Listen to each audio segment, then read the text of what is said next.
Hello, bachcho. Let's read this question. So this question says, if given particles are moving with the same velocity, then maximum de Broglie wavelength is for maximum de Broglie wavelength किसके लिए होगी वो आपको बताना है, ठीक है। तो देखिए बच्चों, इस क्वेश्चन का की कॉन्सेप्ट आप क्या लिख सकते हैं, the key concept of this question D Broglie wavelength लिख लीजिए। क्या लिख लीजिए? D Broglie wavelength. This will be the key concept of this question, ठीक है।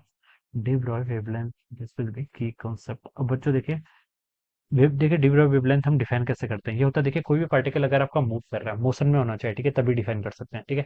तो उसकी जो डी ब्रॉय वेवलेंथ होती है, लैम्डा इज इक्वल टू आपका एच बाई पी के इक्वल होता है। एच के आपका प्लैंक्स कांस्टेंट, पी के आपका मोमेंटम, ठीक है। This equation is very much special. Special इसलिए है क्योंकि देखिए ये इक्वेशन आपका पार्टिकल और वेव नेचर को कनेक्ट करती है। Lambda lambda is the characteristic of what wave. Lambda wavelength बताती है, यानी कि वेव कैरेक्टरिस्टिक बताती है। पी क्या है? मोमेंटम। मोमेंटम किसकी प्रॉपर्टी होती है? पार्टिकल की। तो ये वेव और पार्टिकल नेचर को क्या करती है? कनेक्ट करती है। ऑलराइट, तो ये इक्वेशन है। अब हमसे बोल रखा है कि देखिए देखिए lambda equal to h over p. P क्या आपका? पी आपका मोमेंटम है, ठीक है। और मोमेंटम किसके इक्वल होगा? मास times velocity. Non relativistic particle की बात करेंगे हम यहाँ पर, ठीक है। क्वेश्चन में कुछ मेंशन नहीं तो वही एज्यूम करना है ऑलवेज, ऑलराइट।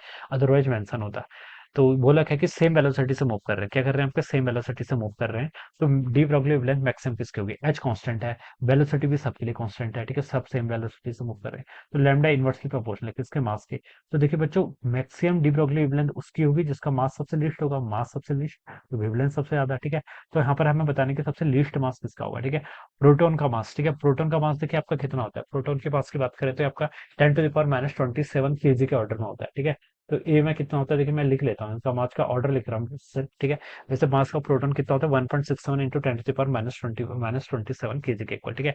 अल्फा पार्टिकल देखिए कि आपका ये आपका हीलियम एटम का न्यूक्लियस है। किसका? हीलियम एटम का न्यूक्लियस, ठीक है। अल्फा पार्टिकल आपका हीलियम का न्यूक्लियस ही तो होता है, 2 हीलियम 4, ठीक है। तो उसमें आपके 2 प्रोटॉन्स होते हैं, 2 न्यूट्रॉन्स होते हैं, तो इसका मास भी काफी लार्ज ही होगा, ठीक है। क्या होगा? काफी लार्ज होगा, इसी ऑर्डर का होगा, ठीक है। सी पे देखिए क्या बोल रखा है? न्यूट्रॉन। न्यूट्रॉन और प्रोटॉन का मास अप्रोक्सीमेटली 1.6749 वो होता है, तो ये 1.6727 के इक्वल होता है, ठीक है।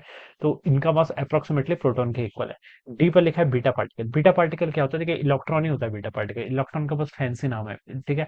और इलेक्ट्रॉन का मास सबसे लीस्ट होता है किसके ऑर्डर में? 10 to the power -31 केजी के ऑर्डर में।